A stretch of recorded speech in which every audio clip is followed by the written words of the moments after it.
Hello everyone and welcome to episode 42 of the British Boxing Blog podcast. Myself, Stephen, dialing in here from Gateshead. And Andrew is also on the line from Shildon, County Durham. Hello Andrew, how are you? Hello Stephen, I'm alright, thanks. Good lad, good. That was a flawless introduction, man, well played.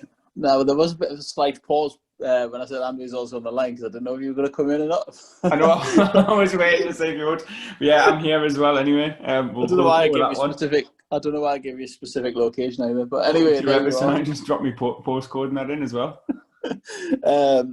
Aye, good. Enjoy your weekend of boxing. There was a lot of take-in on a lot of different channels. And I did. I had a nice little setup. I had laptop and telly on the go. I think it was the only way to do it. Trying to squeeze the UFC in as well, but we'll leave that one for the podcast. I don't think our boxing fans will appreciate it. No, definitely not. It was good. It was good. Another good weekend of sport and good weekend of boxing. Try to watch as much as I could. Try to stay away for the Charlo doubleheader on Fight TV. I got 2 fights into it and I was just done. I'd had a few afternoon pints and I think everything just caught up with us and I really tried to fight it and I just couldn't. And I was enjoying the fights as well. I caught the Casemiro Duke Meeker fight and the Figueroa Vasquez fight as well. It was Vasquez, wasn't it? It was indeed, And I was enjoying it, and you just can't fight the tiredness anymore. As I said, probably shouldn't have went out for those afternoon couple of beers, but hey ho. But a funny weekend really. Like funny weekend, as in like Josh Taylor was a funny fight. Jose Burton over in Latvia was all a bit bizarre as well. Like I don't know, it's just strange, wasn't it? I think it was one where we were looking forward to it because of the quality and the quantity. There's obviously a lot of boxing for us to get through. We were just discussing there before obviously recording what exactly we'd seen and how much of it. I think I was more excited. I was very excited for Josh Taylor, just purely for Josh Taylor. I didn't think it was you're a big fan, aye. Exciting fight for him. Even beforehand, that's not a sort of flashback looking back at what's happened. That was my opinion of it anyway. It was limited opponent, so we'll get to the actual fight in a minute. But the American card, like the Showtime card, the 2 Charlos were both in good fights. Like the undercard, obviously we built round for pound mainly around that card. There's I think 5 world title fights on that one alone. So no, it was brilliant. The depth there was unbelievable. I was really looking forward to that one, and without it being amazing, and by that I mean it's hard to put into words. I don't think there wasn't any major upsets or shocks or anything, but it was still competitive fights. So I enjoyed watching them. Obviously, some of them you got some stunning stoppages as well. Definitely. Josh Taylor for that one as well. I'm sure we'll talk the whole body shot situation, whatever we want to call it. The weekend of bizarre body shots. But yeah, I think we had a couple of different views on that, didn't we? Obviously, as was typical with boxing, most of the action was across about 3 or 4 different platforms, trying to juggle them and concentrate on them. I think obviously the Super Series one we mentioned there, Bradis and Dr. Cost, they overlapped a little bit with Josh Taylor as long as that one lasted for about 30 seconds. It was a bit of a juggling act for the whole night. I did a little bit better than you. I managed to stay up till about 3. So I saw the first Showtime card as it was, sort of got split into 2. Yeah. I saw up until and including Jermall Charlo's fight against Deverchenko. Why did they go with that earlier? I thought that would have been the last one, but obviously it was sort of split, wasn't it? There was they had an interval of half an hour. I don't know why. I don't know if in terms of the TV schedule, it was down as 2 shows or whatever, but it was it was bizarre. It was good seeing a good fight that early on in the card. Definitely. I messaged you and didn't get a reply. It's is the first Charlo fight on? And then they sort of announced that it was. I was oh, brilliant, that's happening now. But then it just, the lull sort of the break done me, and I was just sitting there and I was can I stay up for another 2 undercard fights that I suspected were going to go the distance and ultimately did. And then waiting for the main event again. So I thought, oh well, sod it, I'll on them obviously we both got it through the Fight TV app. Like on there, it had the replays and stuff. So I thought I'll just get up on like Sunday morning and watch it there. That's it. I've seen a few people mention the sort of intermission, whatever you want to call it, on Twitter, and I think it was Stephen Espinosa replied, giving Raphael a bit of short shrift about that. He was like, God, why is this intermission so long? And he was like, because the crew and the broadcasters, the cameramen, everyone needs a bit of a break. Do you know what I mean? Like, he's like, they can't even go for a toilet break when they were in, so, they need there's reasons for it. Just logistics. But no, it was. I am a bit disappointed that I couldn't see it through, but I just not as young as I used to be. It is annoying because I was really looking forward to it, and obviously we were kind enough to be gifted a sort of a pass from our colleagues, people at Fight TV who picked up the rights for this, and I think they were quite appreciative of us plugging it and being genuinely excited for it through the week. And no one asked. Can I just point this out though to any listeners thinking, "Oh, that's why they've been tweeting about Fight"? No, it wasn't. How good it is because they're getting freebies. No, I decided to pay for it anyway, and as I told you, I'd got it. So then we were tweeting out saying, "Oh well, like I was genuinely looking forward to it. I'd paid $14.95 for it." You start working out the tweets, and then they're like, "Oh, do you want a little promo code so you can watch it?" Like, have you bought it? I was like, "Yeah, I have." He's like, "Oh well," I was like, "One of us has." He's like, "Oh, do you want another code?" Like a code sending. Yeah, no, I'll send you $7.50. I'll be chasing it up. But I don't want anyone thinking there's like some massive affiliation. Like when there wasn't stuff like that was genuine. It was $75 or something in America, and obviously their pay-per-view price and structure is way ahead of ours in terms of the price, like what they're actually paying. I don't mean in terms of how progressive it is, but no, that's it. I genuinely didn't mind paying, like even with the time difference, because I could have in theory just got up on Sunday and watched it without knowing the results. Like, I was excited for that card, just as I say, because of the two Charlos. They're both big characters. They're both world-class boxers in competitive fights. So when you look at like the last UK one I paid for, and I'm not going to go off on a rant about pay-per-view and the merits of it and the drawbacks of it, but like I paid more for the Dillian White Povetkin card on Sky Box Office than I did that one, and I was more looking forward to the one last night or the one on Saturday night. Yeah, that's fair. No, I was looking forward as well, and it's a sort of how do I word it? Bit of not a niche. Christ, I'm not saying it's a niche. It's just a bit like I'm not mass. Oh, wait there. How do I word this without sounding like I don't know me boxing? Like obviously I know me boxing. I just mean like sometimes I hadn't seen a great deal of the fighters on there. Like I haven't seen a great deal of Casemiro apart from the Tete fight and stuff like that. You know what I mean? I was intrigued to see how Duke Mika would get on. Just the Charlos like. Good, not that I stayed up for them in the end, but again, like they're not the most. If you were talking boxing with your mates in the pub, do you know what I mean? And you were like, "Oh God, I can't wait, lads! I'm getting up for Charlo Derevyanchenko on Saturday night." They'd be like, "Who?" Do you know what I mean? It's that they're not like your massive stateside names. They're big, but I just mean no. And I think this is what Eddie. It's just a well put together. Earlier in the week, he copped a bit of flack as usual. as long as there's a Y in the day, Eddie's going to be getting some shit off someone.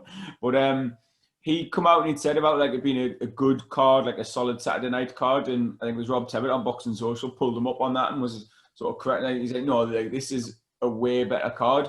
And then there was the chat about what actually like a pay-per-view's worth, and it was interesting hearing Eddie sort of not slating pay-per-view necessarily, but maybe questioning it. And obviously he's got a horse in the race in DAZN, and he wants DAZN over there to be the go-to model rather than pay-per-view. Yet, well, that's true. Still not on with DAZN over here, and he's happy to sort of push the pay-per-view model over here, even though why is Sky questioning it. Why is Sky not picking up DAZN fights anymore then? Why? I thought that was just, if it's on DAZN, it was on Sky. But they've announced that one just the other day, and it doesn't. There's no Sky Sports on the poster or anything like that, and it's a bit of a shame if we can't get those fights on anymore over here. Do you know what I mean? Like I thought that was just a given. And I didn't realise it. I didn't realise it. Well, obviously, I know this one wasn't on DAZN, and obviously it was Showtime. So you think, well, maybe that's why Sky are sort of keeping their distance from that. But they don't, as far as I'm aware, other than sharing Matchroom, they don't, Sky and DAZN don't have any official sort of links. No. Like, obviously, it would make sense for them to be showing the DAZN stuff because it's Matchroom, and so they have done in the past with like some of the early Matchroom USA ones. But I don't know is the answer. I mean, maybe it purely comes down to the viewing figures. Like, if you look at the American boxing, like as you said there, it's a niche. Even within boxing fans, I think Showtime and PBC are trying to push the Charlos as a joint thing to get them up into like what we call that pay-per-view star, that pay-per-view level. So they're trying it with Errol Spence as well. He's recently been put on pay-per-view over there, I believe, for his last couple of fights, the Mikey Garcia one. And when you inspect it, it's like, well, like, what is it doing in terms of the viewing figures, like for BT Sport or for Sky? Like, so they're going to have to pay for the rights to show it. Like, is it? Well, obviously, it isn't worth it for them to do that. Otherwise, one of them would have snapped it up. No, it mustn't be, and I think that's just my own frustration. You know, I tweeted about this some point last week. Just, I don't think there's been any US fights picked up at all by a UK broadcaster since post-lockdown and post. Yeah, and again, like obviously we're talking about lockdown, and we've just been talking about COVID and all the restrictions in place in the Northeast. Like, companies have lost money; they're not making as well. Like, no, that's it. That is it. I know. Like sports packages from Sky and things, so they're going to have to make cutbacks somewhere. And a niche boxing show that's going to get a few thousand viewers probably isn't going to be totally right. The list of priorities. No, that's it. Before we get into the action, just continuing on this sort of theme, I was thinking this earlier in the week, when probably a while ago as well, to be honest. Like, when you look at boxing as a sport, it seems to me like it's on the outskirts of the mainstream. Like, you've got a few crossover people, like Joshua Fury at the minute, that are in that mainstream conscious, like they know who they are. The sort of, you might see them on Question Sport or something like that. Like, you know what I mean? The more casual sports fan is aware of them. But boxing fans, like, as boxing fans, do you think collectively they prefer it like that, with a bit of snobbery thrown in, or would they want it to be like accepted as a fully sort of mainstream sport? No, it's a good point. That it's a good good question. Sorry, I've just nearly tripped over my work laptop there. It's a good question. That how do I answer that? I always refer to just our group of friends and our views. Do you know what I mean when it comes to this? Like, without sounding like Eddie Hearn and talking about the man in the pub and all that. Like, I just think, like, I don't know. I can only judge it from myself that I would literally watch mostly anything, and I think you're the same. Do you know what I mean? Like, I don't know. Like, I plan to be Saturday night getting back from me local to like be back for Hosea Burton. Do you know what I mean? It's not many people do that. It makes us this is it. It makes us wonder I've got a bloody girlfriend. Do you know what I mean? She was all right with it, but I mean, I think boxing, right? We've got friends, right? We've got a boxing WhatsApp group and we chat boxing and all that. And like, even one of our mates who used to like write to us on the website and that, he loves it. He still keeps in touch with the stateside stuff, and he's always on Bad Left Hook, and he knows his stuff. Other ones, I think you can get left behind by boxing, and I've sort of touched on this before. Like, what excites us might not just excite your mates who are maybe he's a bit tear down enthusiasm wise. Do you know what I mean for boxing? Like, we all went to Kuala Lenora a few years ago. Like, we'd watch any Matchroom show and all that, but then I just think people we went with they've maybe sort of tailed off a bit, and that's sort of a lot of, as I keep mentioning, like a certain generation of fighters now who we grew up watching, your Groves, your De Gales and your Bellews and all that have sort of gone now. Do you know what I mean? And maybe people, I've been thinking about this a lot actually, so I'm glad you asked. Maybe people like our mates and that aren't as tuned in as much with that generation that have followed them. That, I say generation, I mean that crop of fighters, like, Yeah, I agree with that, and I think it's not as household. Part of the question and what got me thinking was like almost coming at from the other side of you, like as the boxing fans who will watch anything.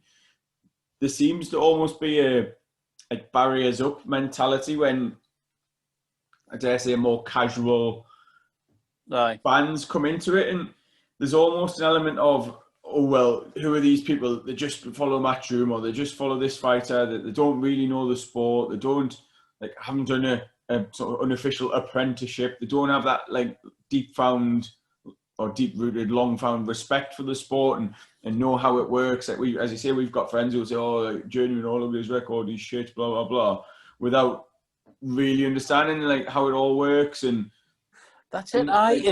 There's that side of it where I think boxing fans can be quite defensive, and they're almost happy it being that niche sport and closing ranks and not wanting it to get that mainstream publicity and the sort of more widespread respect. It's almost like a little badge of honor to be a bit alternate, like for you with your music and that, you know what I mean? Like you prefer watching, find a band early on and you're like, oh, the top of the I guess so, right? You know, no, I said top of the pops there, but when we joke about when they're doing the arena tours and stuff, you're like, oh, they're too big now, too mainstream, and all the rest. Yeah, that's it. Oh, yeah. You don't have that special sort of bond with it. Whereas, no, I think some people might have tailed off with it, and sort of, like I said, that you would sometimes you would see a fight poster and you would know every name on the card, sort of thing, but I don't know, even I was with a group of mates when Dillian White fought Povetkin, and Chris Congo, Luther Clay was on the undercard, and to me, that's a cracking fight. I love that fight all day long, but to them, they're like, who the fuck's Chris Congo, Luther Clay? Do you know what I mean? That one step removed from it to be like, who the hell are these? And whereas, as I mentioned before, I don't know, there's a... Yeah, and again, it comes back to, if you don't know what you're watching necessarily, you're not even then going to appreciate Clay and Congo, which was a good fight, because you're not invested in them, you're not supporting them. And then because maybe boxing doesn't have that widespread awareness almost, because it doesn't have that in place, it doesn't then reap the rewards of the amount of money that's coming into football. And I know that sounds silly because there's a lot of money in boxing and certain fights and certain promotions and what have you. But then it doesn't have the publicity and the constantly. I mean, a regular stream of it, like football or any other sport, any other mainstream sport you want to think about. I also think, I've touched on, I think there is that. I don't know the depth there name-wise, and when I say name-wise, I always I don't know, I mentioned Groves and De Gale and Bellew and even all the Smith brothers and that, there was a lot of Kell Brook who's obviously coming towards the end now as well. That generation, are pretty successful as well, whether you liked them, rated them or not. Do you know what I mean? They were pretty household names, and they were all fought on pay-per-view at one point, and they were all well-known Matchroom names, and Ringside was on, and I'm just referring to Matchroom here. Do you know what I mean? Everyone knew those names, and we travelled pretty up and down the country watching them names and Crawler and that, and I don't know, people knew the boxing then. Do you know what I mean? People knew who all these people were, and again, you can say, because you can go back to those days, the majority of those, when they were headlining their shows and fighting for world titles, were on Sky. They weren't behind the pay-per-view paywall. No, that's it. Weren't being tucked away just for boxing fans. There was, as you say, your mates sitting at home on a Friday night or a Saturday night, they'll flick on to Sky Sports. Whereas if they're not that bothered, they're not going to then bother themselves to pay the 20 quid or the £15, whatever it might be. And then whether the fighters that have came after them, I'm a massive Buatsi fan, Josh Kelly, Anthony Fowler, your current crop of Matchroom fighters, whether it's well-known or likeable or people can get behind it as much, I don't know. Yeah, exactly. So you say, for example, who's going to be the next British world champion? Right, they say to you, oh, Steve, who is going to be that next British, not necessarily superstar even, but who's good, who to watch? You can say, right, oh, Buatsi's going to be good, he'll be world champion, whatever. Yeah. But he's very early on in his career, they're in no rush with him, and understandably so. But his opponents have been pretty underwhelming for how good a lot of boxing fans think he is. No, that's very true. I don't know. It's a tricky one because I don't know, all my friends they all watch Fight Camp and they'll watch what's on. Ricky was, my friend Ricky was watching it on Saturday night and he was asking a few questions like, what do you think of Charlie Edwards now and all that? And, the interest is still there, but it's just maybe he's just fell. I can only answer this from like our friends' point of view. Maybe he's just sort of fell down in their sporting list. Do you know what I mean? Like a lot of them are big into NFL now and like MMA and stuff. And maybe his boxing's took a hit from our friends' point of view. For me, I'll still watch anything, whether it was just Channel 5, like the Morgan the other week. And like I don't know. Like I guess it helps when you do a boxing website, Twitter and all that you probably need to half know what you're talking about, and you know what I mean. And I've got to try and keep up to date at least. But I do, and I put a tweet out about this last week saying like, it's easy to win sometimes, but actually the end of 2020 is not that bad when you sort of list everything up. 100%. Like as I said, you know what I mean. Like I'm trying to embrace everything a bit more positively. Like I'm not. Yeah, same. I'm just saying, like from the boxing point of view, I think there's a bit of resistance to actually getting it as that like mainstream acceptance and question whether a lot of boxing fans actually want that or they're happy sort of in their little bubble, to use the word of 20. Maybe, but I don't know. Do you look at that? I don't know. Like maybe that's the same with like every sport. Do you know what I mean? Like, whereas like I don't know, when I hear them talking about NFL and such and such and but he's fucking side receiver and all different. I think you mean wide receiver. And, he should have thrown it that. And I'm like, what he's trying to like, I don't know. And I just think like, I don't know. Sometimes you get a bit of snobby listening to other people talk about their sports in a way, whereas like maybe people like look at us and think, why are you talking about that crap for? I don't. But 100%. Like again, as you say, we've seen some dire shows and matchups. But anyway, but I know it's an interesting topic. It's a tricky one to answer, but it's very interesting. So I'm just interrupting there, but move on. Let's move on. I don't think we'll ever get to the bottom of it. No. With talking about snobbery and obviously a bit of a dividing opinion, I've already mentioned there were a couple of body shots landed this weekend that actually ended the fights. What are your thoughts on the one that you saw?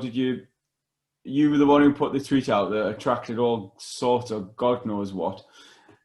And then I did the poll. Very subtly questioning whether you thought that Apinun Kong Song took the full force of Josh Taylor's body shot, or should we say there were other more suspicious circumstances at play?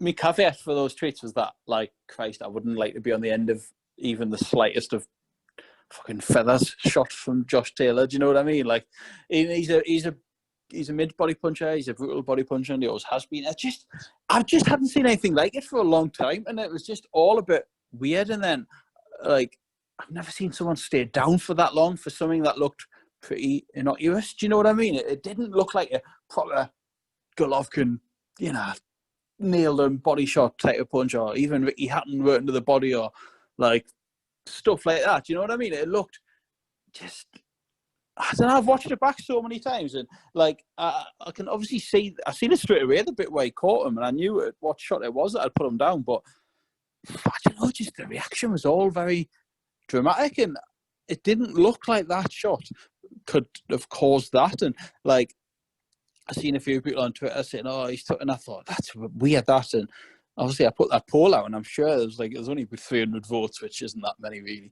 But I'm sure the majority was that he'd sort of took one. And I don't know, I just found the whole reaction and the way he was getting out the ring, how long he stayed down for, and I just thought, this is all a bit bizarre. He's gone straight onto the list of absolutely horrific foreign mandatory challengers to come over and fight on these shows. Do you know what I mean? It was all a bit of I think that's a bit of a nonsense, because in the build up to it, there was sort of, again, you often get this with the mandatories, like, it's not just Taylor's fault, no one's heard of him, he's a mandatory, he's worked his way up with the IBF.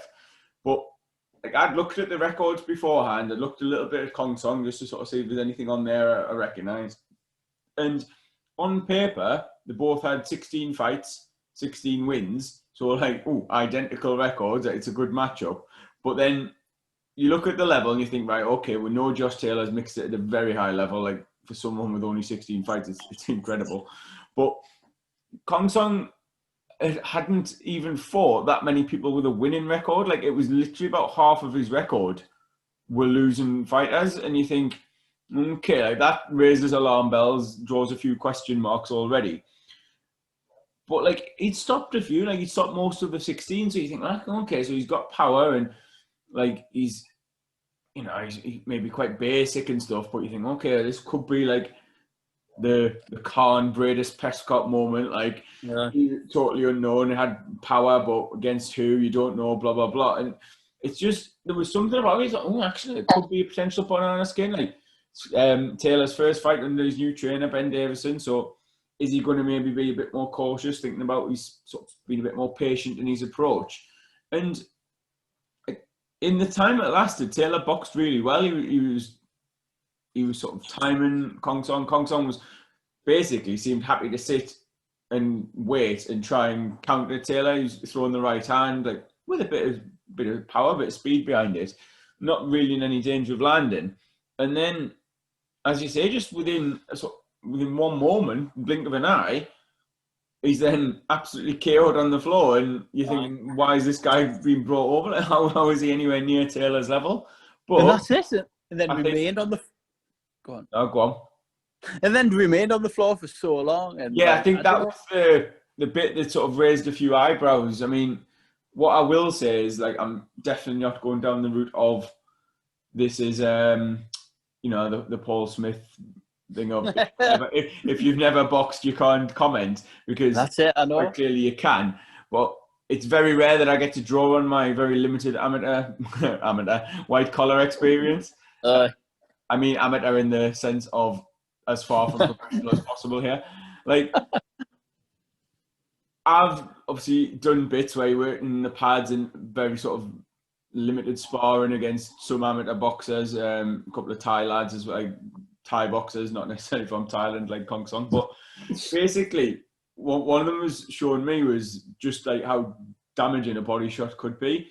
And we were doing he had the belt on, and he's obviously tensing himself while I'm winging in the body shots and stuff.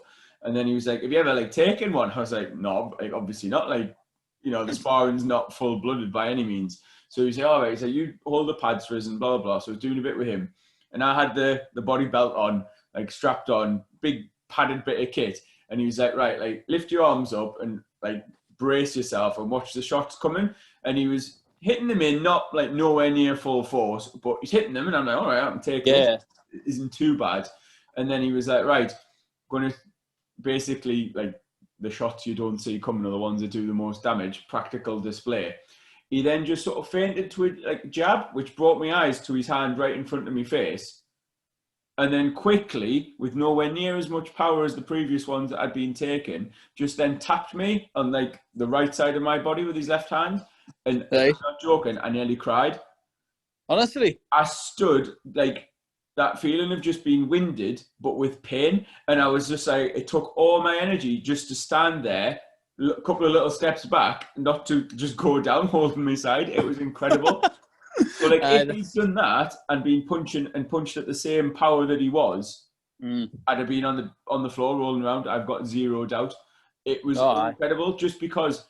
So when you see it coming, you can tense, you prepare, you tense your whole body, you prepare for yourself for it, like that impact of a crash or whatever, and you can take it.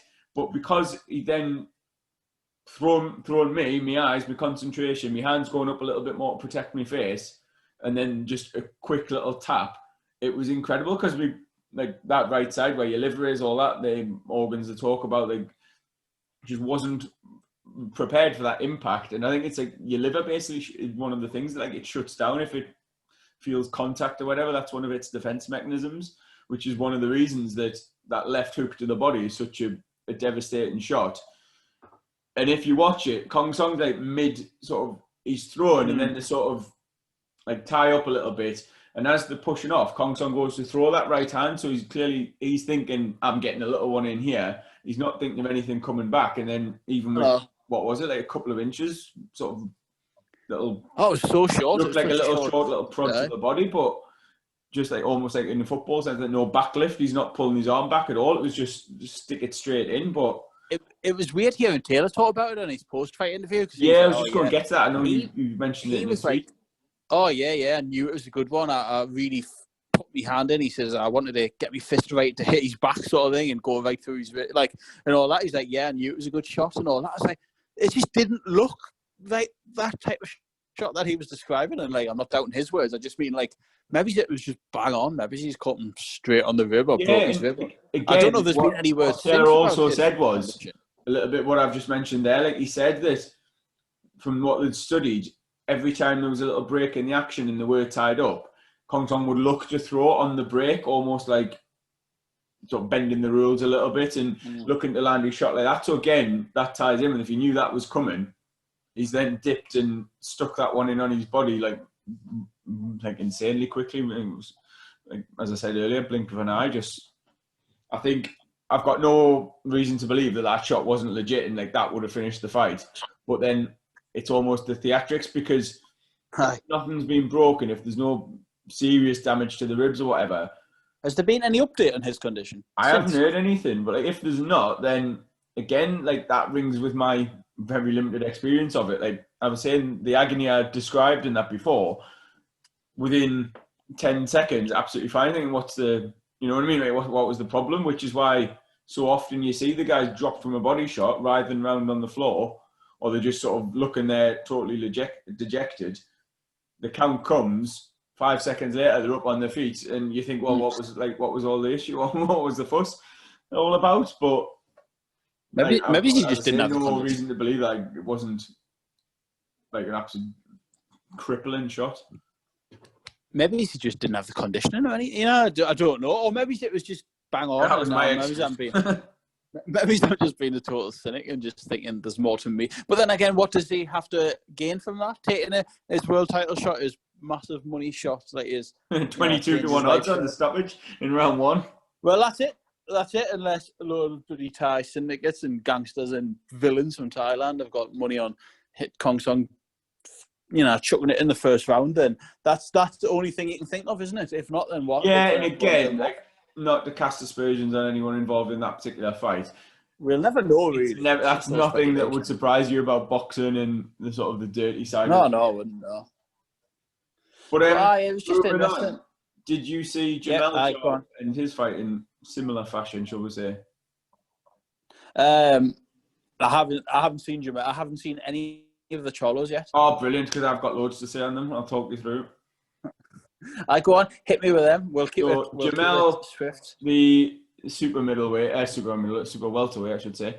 I heard someone describe him as the younger of the two, and I was like, well, I'm sure they're twins, but technically, I think Jermall was born a few minutes later, so we'll give him that. He's the guy who they both started off at super welterweight. Jermall has moved up to middleweight, so Jermall is still at super welter, fighting at 154 pounds. He's the one with the single loss on his record that he's since avenged. He was in what on paper again was a very competitive, very tough fight against Jason Rosario. Now, for those that don't know, Rosario came into the fight with the WBA and the IBF belt to Charlo's WBC version. So unification of the three titles. Out of the two, and again, it's impossible to talk about one Charlo without comparing them. But out of the two, he's the one with actually fewer KOs. So you'd think almost he's going to be the more sort of patient and technical boxer. But watching them on Saturday night, if you didn't know that, you'd think this guy, honestly, the amount of power he was putting into some of his shots, it was unbelievable. It was like, when you see a prospect get sort of a bit carried away and a bit hyped with their own power, he looked like he was trying to take Rosario's head off with almost every single shot he threw.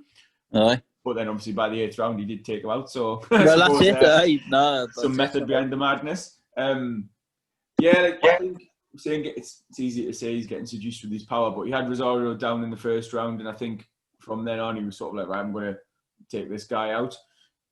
To his credit, Rosario did well in patches. He was sort of big and strong and trying to walk Charlo down, made him like really work for it. Then it was the 6th round, the second knockdown came. Charlo had a nice little combination. I think that was maybe the beginning of the end that did some real damage, as opposed to the one in the first, which he sort of recovered from. And then in the 8th round, where the similarities with Taylor were, basically Charlo was on point with his jab for most of the fight. Landed a nice one upstairs and then just jabbed him to the stomach. And it did look like a heavy jab, but it was the jab to the stomach that just knocked him flat. And he was lying there, like, convulsing. It looked like he was going to be sick or something. He was just, like, lying on his back, sort of his, like, body tense. Yeah.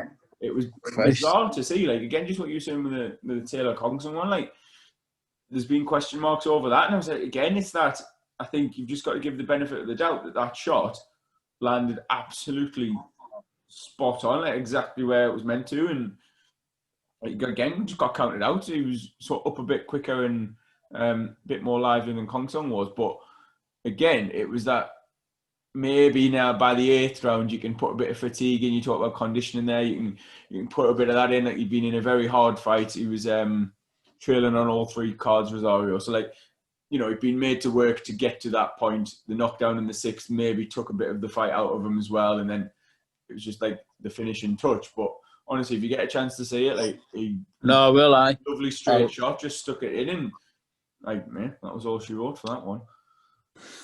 No, well, I will check it out. And I did hear a couple of people tip Charlo for the stoppage against Rosario. Like, it was the Jonathan Lay, who does the Ring Walk podcast in America, and I listened to that on Friday, and I tweeted about it and told you about it, because just to dip in, sometimes I need to dip into that US sort of market and get a bit more knowledge from people who watch the fights. And it's funny because they were talking about Burton and Bolotniks, and they were sort of like, hey, you know, I was going to do a dodgy American accent there. But, I thought that's what that was. They did, like, hey, Burton won a couple of regional titles in the UK, and you're sitting there going, well, you know, but like, that's just not their expertise. And then, like, you know what I mean? And neither Charlo Rosario is not mine. It's just interesting hearing them, like, who go to the exactly. shows. That's how you learn, isn't it? Like, they go to the shows over there, they study the tapes through the week, and it was Fight Ghost that was on with him as well. I don't know if we follow him on Twitter. He's another sort of US boxing nut /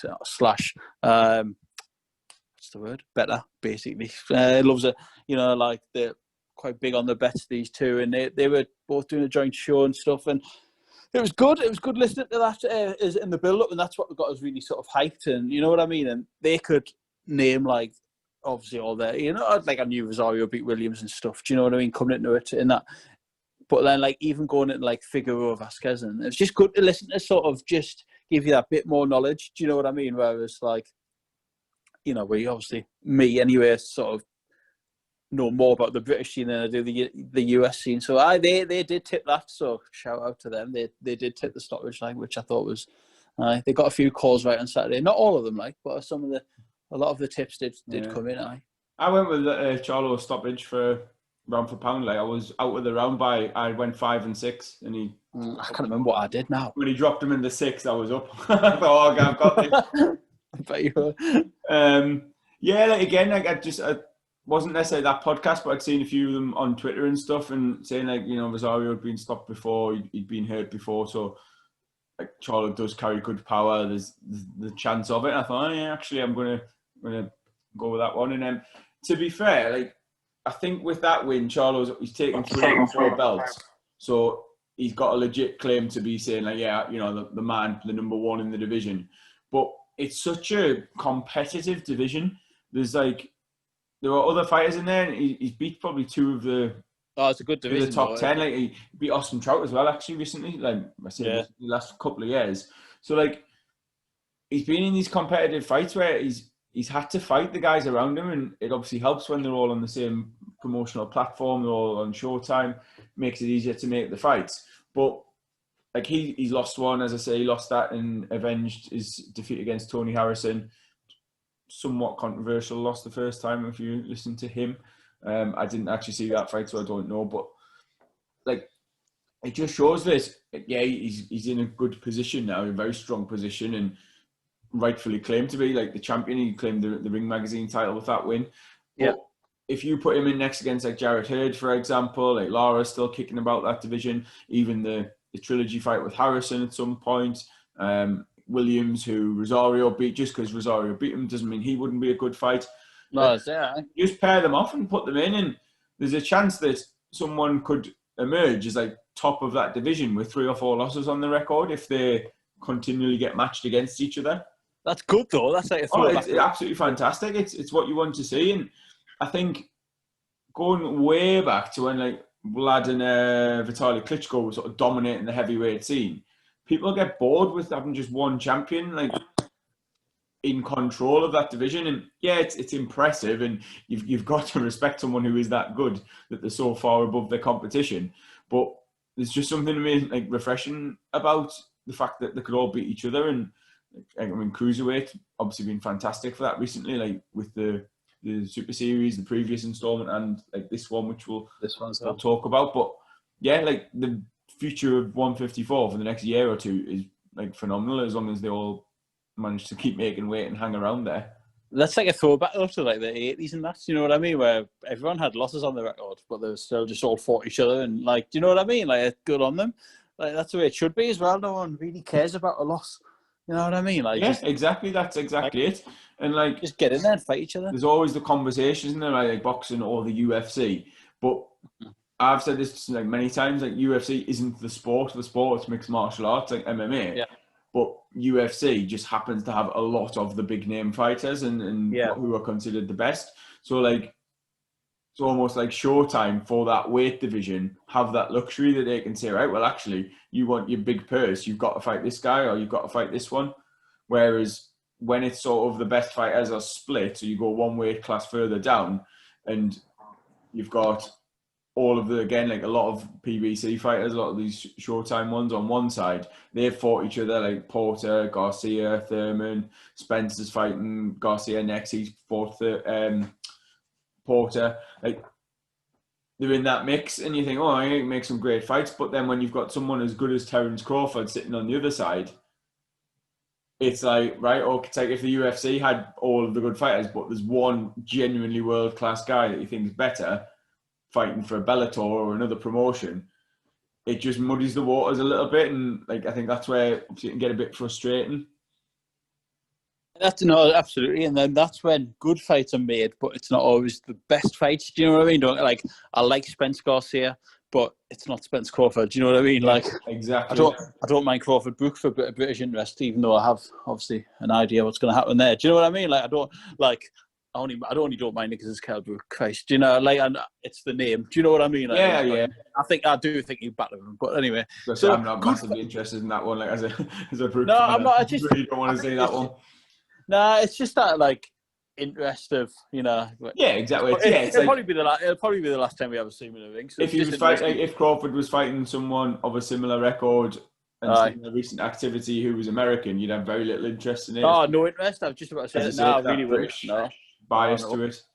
You're totally right. It's just that sort of, not perversion, but just that like interest of, you know, when you've followed someone for that long and you just think, this is probably going to be the last time you ever watch him. Has he got anything left? You know what I mean?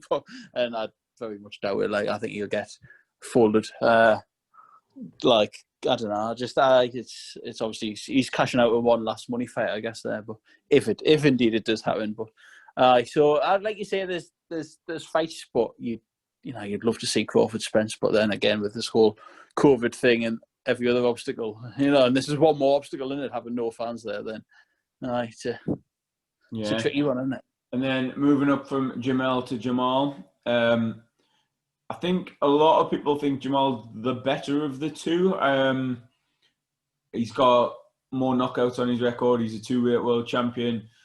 And to be honest, like I said earlier, if you just watched them and based it on Saturday night, you would say that Jermall was the more patient, the more sort of technical boxer.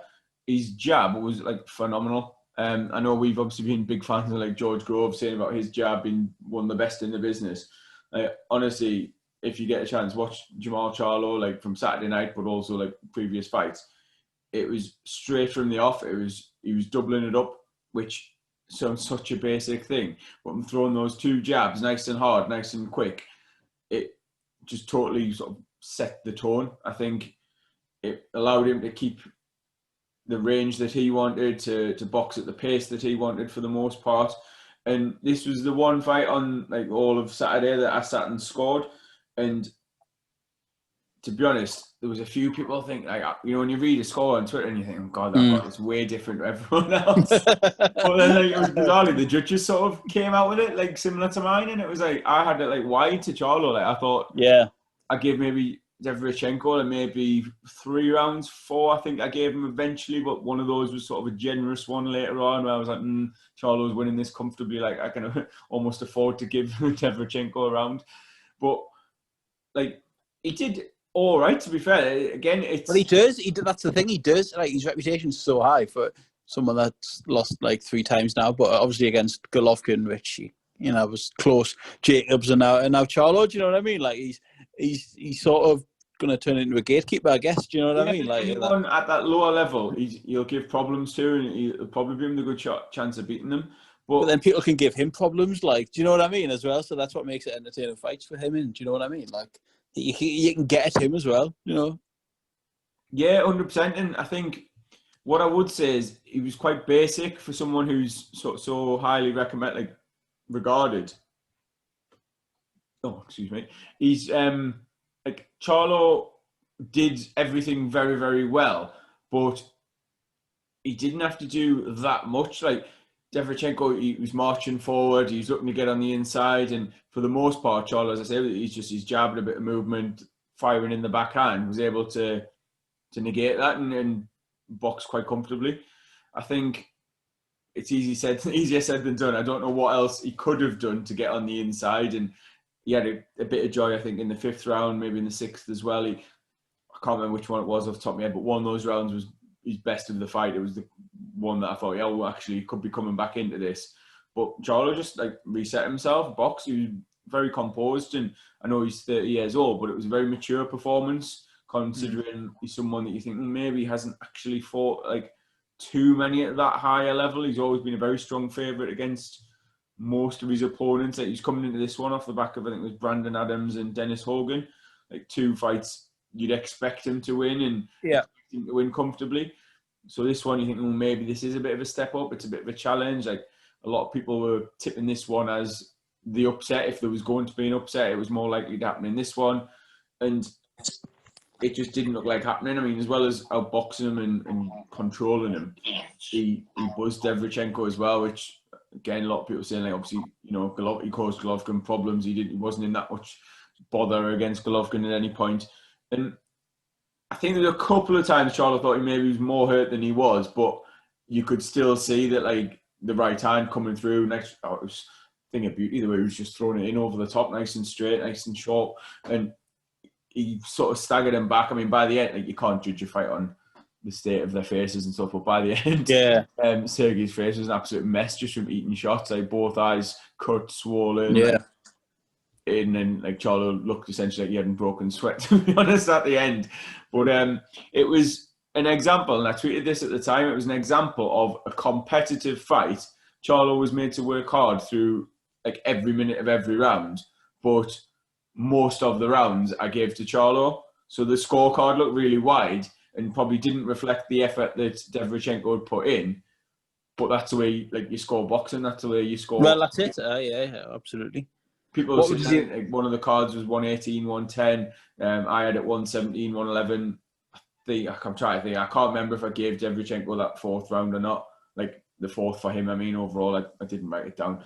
And then the other one was like 116, 112. So 3 fairly wide cards that I didn't have a massive problem with. Some people are like, oh, it was a lot closer than that.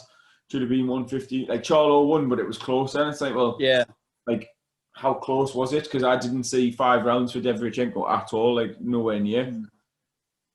What would you do next with Charlo? Jermall Charlo? Right. I've thought about this one as well because similar to we had a chat in our boxing group, didn't we? When one of the lads, shout out to Rob, put about a heavyweight super series, which you have, and I was like, well, you just ignore the count. Like when you're thinking pie in the sky, you don't want to worry about promotional divides and stuff.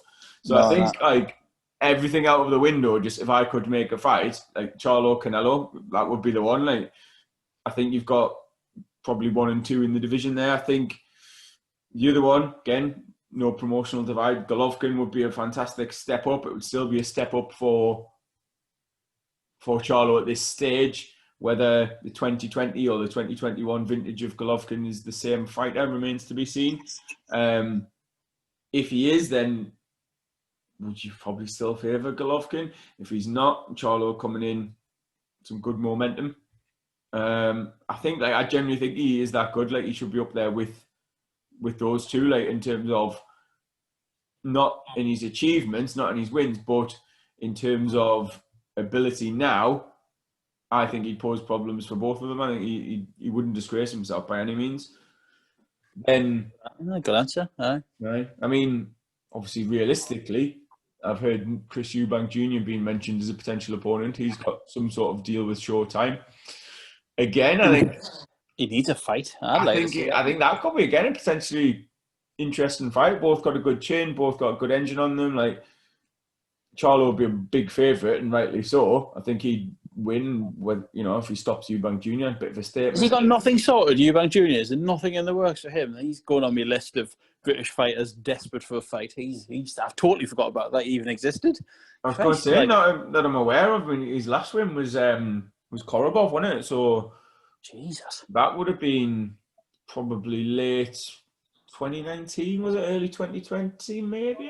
But I mean, even that one was like, it wasn't so much a fight, was it? It lasted a couple of rounds, or was it the first or second round? Korobov pulled out with his shoulder injury. I doubt he needs some money or anything, but still, though, he's no, it doesn't cost. In a way, like, it's the activity, though, isn't it? It's that you want to build that momentum. Like, he should have been coming off the De Gale win and targeting the top names in the division, but that's it. But then it hasn't happened yet. I could go off on a attack. Did you hear the stories last week about Callum Smith might even be considering retiring? And you're like, I missed that one completely. I think so. I think it might have been one of his brothers mentioned it in an interview with Boxing Social. I think that to me just sounded bit more like a bit of frustration. Throw your toys out the pram, make a bit of noise, rather than like. And Eddie Hearn addressed it as well. I think it was with Rob Tebbett. Eddie Hearn was like, I hope he doesn't, and like he might go up to light heavy, get him a big fight at the start of next year, and all like the usual stuff. But it's just like that word I've just mentioned, momentum. Like Callum Smith, unfortunately, has lost all the momentum from the growth win. That should have been the platform for him to get those bigger fights, and obviously a lot's been made of the Canelo situation, maybe touching his contract now as well. We'll talk about that, but like that's a mess, and that's unfortunately denied Callum Smith what could have been like his defining fight of his career, like win or lose. The performance he put in against Canelo could have absolutely cemented him as like one of the elite fighters in the world. That's it. But then you think like, why there's, I don't know, like Billy Joe Saunders desperate, like why can't that be made? You know what I mean? For me, both basically were match room, aren't they? Like, I don't know, there must be something out there that you can. And again, hopefully there is, and obviously you've highlighted there like a potential light heavyweight, big name fight, whatever. But because it's now again, there's a lot of boxers have missed out this year, but because of how long it's been since he's been in a fight, and you just think, is he then going to need a tune-up fight? Is he going to go straight into a big fight? Like, will he be? What was his last one? Will he be in the best place in terms of that big fight? Like, I don't know how to gauge it. You know what I mean? Like, how do you prepare for that? It's all very well the boxers that are sort of coming back at the moment, and some of them have gone a bit straight into big fights. But the longer it goes, the harder that's going to be for him. What was his last fight? Has he fought since Ndam? Has he had one since Hassan Ndam or not? The John Ryder fight, wasn't it? Shit, John Ryder. I totally forgot about John Ryder. You're talking end of 2019. It'll be at least 12 months. Well, easily at least 12 months before Smith fights again. I'd be surprised if he fights again this year. Yeah, I don't think it'll be this year from what I was hearing. Like, I cannot see it, like, but you just, I don't know. Anyway, I didn't really go off on a tangent about Callum Smith, but it was just, the bit you mentioned. No, because again, there's a lot of fighters.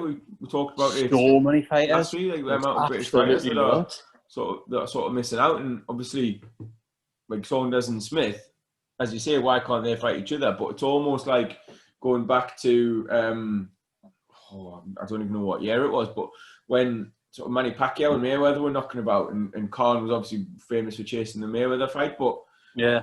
Tim Bradley, like there was the talk of him against Khan, and he came out opening and interviewing and was just like, well, why do I want to fight him in a big risk where yes, I'll earn well, but if I lose, then I'm out of the sort of the Manny Pacquiao lottery, like, and I Well, think that's it. Smith and Saunders maybe now could just sort of think, right, actually, fuck it, we'll get it on, we'll fight each other. But for most of this year, they've probably both been sort of eyeing that Canelo payday and thinking, well, actually, I'll fight him, I'll take that. And then, for whatever reason, DAZN, basically haven't been offered anywhere near what they thought they would for that Canelo fight, because they're not classed as premier opponents like Oscar De La Hoya or Jorge Masvidal. But, because of that hanging around, like similar to Khan and Mayweather, they've ended up pissing away a lot of their, like, what should be their prime, waiting for that one big fight, that one big payday. And again, I know they've had the whole pandemic to contend with as well, which hasn't helped anyone really. It's mad. Like it's just there's so many, and you just think like that saying of like time waits for no man is never more true than it is in boxing. Do you know what I mean? And you like the years and the months are just sort of passing by for some of these fighters now, and you think like you can't wait around forever. Something has to give. Do you know what I mean? Like you've seen it. Like again, like it definitely does. I think, like, using Billy Joe Saunders obviously as an example, like he got very, very well paid for the Lemieux fight. So like he'll be looking at it, think, right, well, I've been paid a couple of million for that or whatever it was. how long ago was that now? 2017. Like that's mad. Was it that long ago? So Lemieux was ages ago for Saunders. He fought. I'm going to find out the date when you're on the phone. 2 seconds. But like, so yeah, so even, for example, multi-millionaire, like it's been made very clear, hasn't it, that he's not interested necessarily in anything other than a big fight like that, the biggest fights. And that's it. Well, yes, like same with Smith. Like you're an undefeated world champion. Like Saunders, sorry, technically is a 2-weight world champion. And you think, well, what's he actually done at 12 stone? Was it Shefat Ischifi and that's it. On the YouTube undercard, and that's it. It's like you just like again, like to these fighters, and like he should be one of those, and Smith the same, that are filling the void of the Bellew, the De Gales that you just talked about. Like they're the ones that should be headlining the normal Sky shows in competitive world title fights. Saunders fought Lemieux in December 2017 and has since fought Adamu, then Isufi, and then Coseras too. I totally even forgot he was a super middleweight world champion. That's absolutely mental. That's blown my mind that a bit.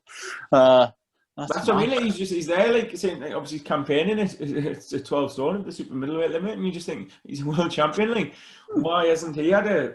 Like Andy Lee still comes up on the like first sort of screen grab of like, so there's Eubank Jr. of like Billy Joe Saunders' box rec on the phone. Like Eubank Jr. is November 2014, and he's only just a little. He's not even a scroll down the list. He's just sitting there. You know what I mean? 6 years ago. But anyway, there's loads of them. But I just, like I said, that time does wait for no man with boxing, and you think like you've seen it literally unravel in the ring with like De Gale and Quigg and David Hay and that, and you just think like it can't. But I'm not blaming them. I'm not like it's just, and I know the circumstances were like COVID, and obviously Matchroom are doing what they're doing, and they're getting fights for their sort of, I don't want to say lesser fighters because they obviously are doing like, you know, White Paveckin and all that, but I guess it's easy to find the cash for Nugget and Cheeseman. Do you know what I mean? And you know, like, yeah, and it isn't. I think with the whole Fight Camp, if you think of Fight Camp as essentially a rebranded Next Gen. Yeah, which it was. Apart from the Dillian White fight topping it all up, you think, well, okay, so Eddie hasn't had to pay any like site fees necessarily. He's in his garden. They must have done that at a relatively low cost compared to some of their normal shows, because they weren't as deep. They were only allowed like 4 or 5 fights on per the restrictions. They were all done, as you say, sort of in-house. There's a few other British lads on the cards. Like, that sort of automatically excludes the likes of Smith, the likes of Saunders, the likes of Brook, the likes of, obviously I know Joshua's going to fight too, but there's no way Joshua was ever going to fight behind closed doors. What are they doing with him? Is he going to fight this year up against Pulev or not? Or is it just I think so. I've heard there was talk of December, which is why they've pushed the white fight in November because they didn't want to have both of them like as pay-per-views the same month. Where though? Where would they do, Joshua? I've got no idea. Well, again, I think, as we know with the Ritson card, they're still waiting on some. I haven't even heard venues, aren't they? Yeah, I haven't even heard a sniff of a venue for that yet. So I'm going to try and do some digging about that because someone asked us about it today on Twitter, but I've heard nothing yet. Very strange. Anyway, yeah, I know. We last few times we've spoken to people, we've just heard that they're obviously waiting to see what happens with. I think Joe Law's in, but at some point it's going to get to like a week before, and they're going to have to commit to something. No, that's it. Lawsy tweeted saying it's definitely going to be no fans, and he saw people refunds and all that. But what?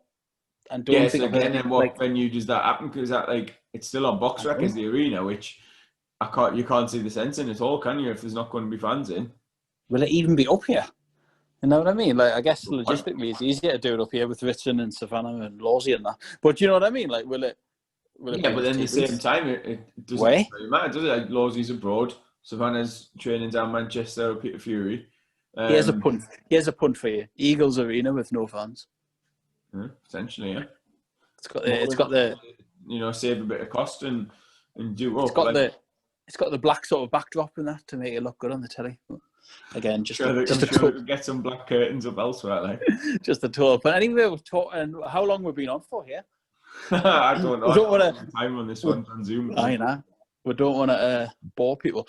I'll quickly reflect on a bit of boxing that I watched at the weekend, which I don't think you've seen this one. We'll have a brief look ahead to what's coming up, and then we'll wrap it up. Well, I caught two fights. Obviously, I caught Bradis versus Dorticos as well, and in the Super Series. Class from Bradis. I think he's a hell of a fighter. I know he hadn't looked that good the last couple before this, but he was back to his best on Saturday again, back to that sort of level where he gave Usyk a few problems and stuff, and he was just better all round than Dorticos, who is obviously a puncher. Do you know what I mean? And a bit more sort of rugged and stuff, and looks for their big bombs and their big knockout. But Bradis was just better, like just boxed better. I was always in control of it. Just won handsomely as well. A really good fighter, him. Like, and that's what I like about Super Series. Like, I know nothing about Bradis really, other than that he's fucking good. I just mean like sometimes you're not interested in everyone's backstory and how many kids he's got and where he lives, and you know what I mean. Like I don't care. I don't know much about them. I just like the way it cuts through all of that sort of shit, for want of a better word, and just gets good fighters and against good fighters, and that's it. It lets the boxing do the talking, and I think that's so refreshing from Super Series, and has been since day one. Really, it just cuts through all of that, the theatrical nonsense in that, and it's literally about like the best fighting the best, and it's been a breath of fresh air since it first came about, and it is, and I hope there's still a market for it in that, and I hope it does continue. But again, just to sort of not contradict you, but sort of pick up on a bit there. I'm the same. Like, I would much rather see like the competitive fights. Like, we mentioned there Congo and Clay, like buzzing for that fight, and obviously the two lads I'm familiar with and know bits about. But it's just the fact that they're matched competitively. Now, the Super Series then does that at a world level, and it's like, right, these fighters are committed. They're tied in to 3 fights to get to that final. Like, that in itself creates that bit of narrative. It creates a story. Like the Golden Contract's coming up, obviously, again, not necessarily the world level, but it gives that, like, right, we know where they're heading. We know what their journey is for the next year or so, 18 months, whatever. There's no reason then they couldn't do some little YouTube bits about the fighters and those who want that side of things. And maybe they do, maybe they even do. Maybe they do. I just haven't looked. No, exactly. I'm the same. I haven't watched anything regarding it, but I know that, like, the cruiserweight one, like we were talking about the super welterweight division, like the last cruiserweight tournament was phenomenal, and the way it worked so well, you had Usyk and Gassiev in the final. They've both since moved up to heavyweight. They've done it again with the cruiserweights, and you've got the 2 semi-finalists from the last time, proving they're still like they're the best. They're the best about and Gassiev, and then they're in the final this time, and it's like that's how boxing should be, and it moves on. And then obviously, like, Bradis decides if he wants to retire, like Dorticos, whatever, then do it again and see who like takes the mantle there, or Bradis goes back in, like pay him a bit more, and he can go back in as the holder of the tournament or whatever. And like basically as a Well, boxing champion, and it could just go on, and that could be look at all boxing. the fights Super Series has brought us up. Like obviously, you know what I mean. Like, like yes, if you're not in that eight, then you're going to have other fights and stuff. But why couldn't those other fights then determine who's going to be in the next eight? Like, I just think it's great, and just look at the fights it's brought us, and it hasn't been even around that long. But like, you've had Taylor Prograis, and like you say, Usyk and Bradis, and Cam Smith Groves, and never really hit the heights it was going to. But even that one as a fight, the ring together. Mint, it was two like world champions. Even Groves Eubank, like as a fight, absolutely fine. Got no issues with that whatsoever. Yeah. The shout, I and obviously like the bantamweights as well, like phenomenal. Unreal. Anyway, so that was that one, and I also caught Hosea Burton, which a bit frustrating. Let a couple of bets down in mind at Hosea, and I don't know. I touched on that through the week, building up, saying like this was a real massive chance for him to breathe some new life into his career. Like we were there, a good few years ago, where he won the British, and he sort of just ragged Miles Shinkman all over the ring in Manchester on the quick Frampton undercard and battered him really. And you thought, bloody hell, he looks quite good here. He won the British, then he lost against Buglioni, and then he's basically, for whatever reason, there's two sides to this. Some people say he's turned down opportunities, other people say he hasn't had them. Anyway, he's just found himself in sort of boxing backwaters in the Manchester scene for 3 years, boxing absolute randoms on small hall Manchester shows, and he was sort of like a forgotten man, like totally in the boxing wilderness. Anyway, so he went over there to Latvia, Riga, in the semi-final of the MTK Golden Contract, and then he was fighting Ricards Bolotniks, who stunned Stephen Ward the last time out in the quarterfinal. And I fancied Hosea because I just thought maybe Bolotniks had a bit of a fluke night against Ward, and he had 5 losses on his resume, and I just thought it's now or never for Burton, and I fancied him to do the job. I fancied him to go over there and do it, and he just didn't. I tweeted this and I said, I'll say it again. Like it was sort of shades of like Huey Fury in that he's boxing nice.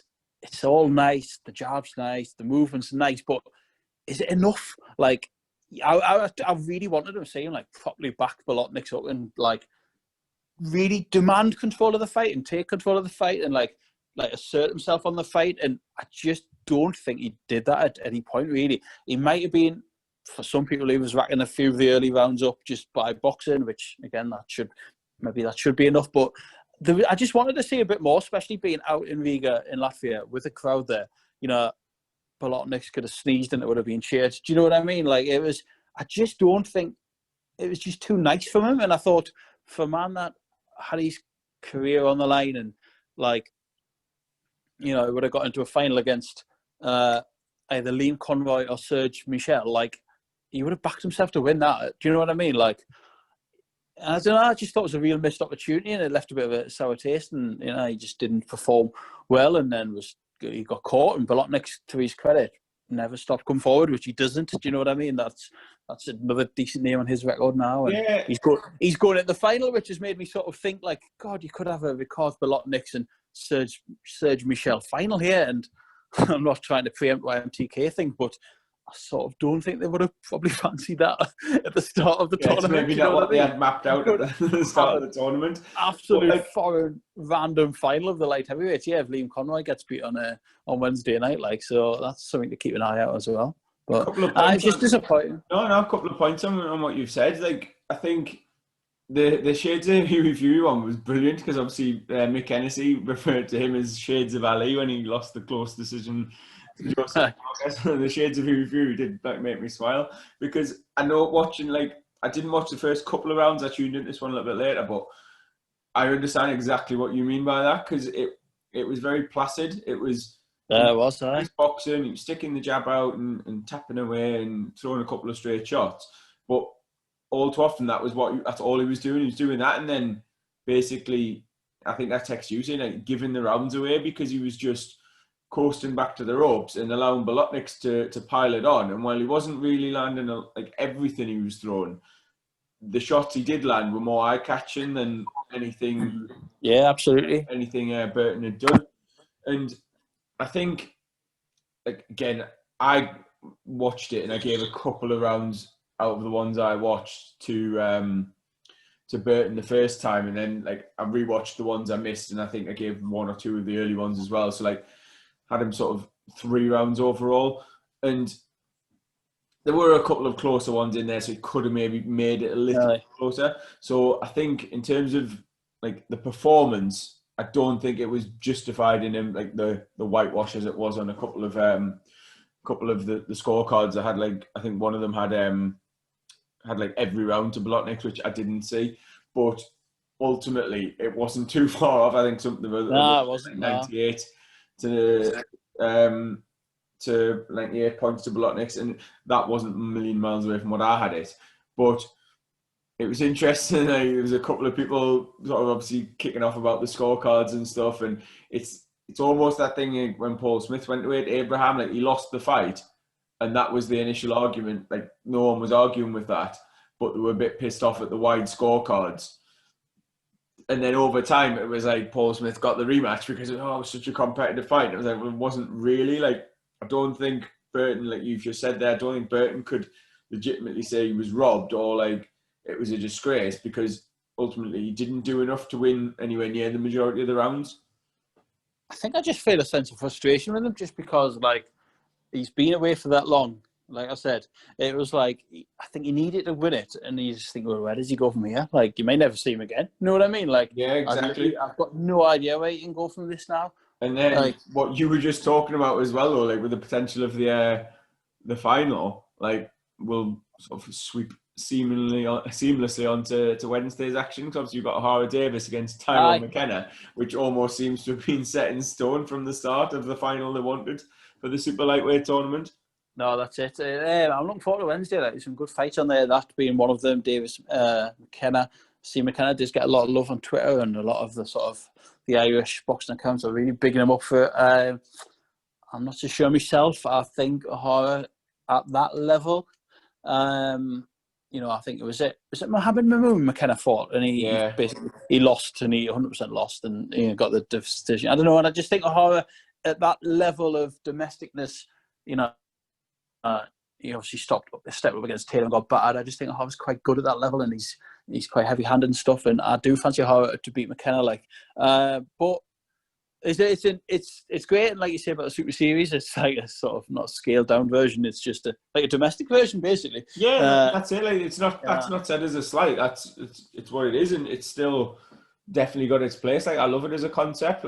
How long have we banged on about the sort of best domestic fighter, even area level fights not getting made?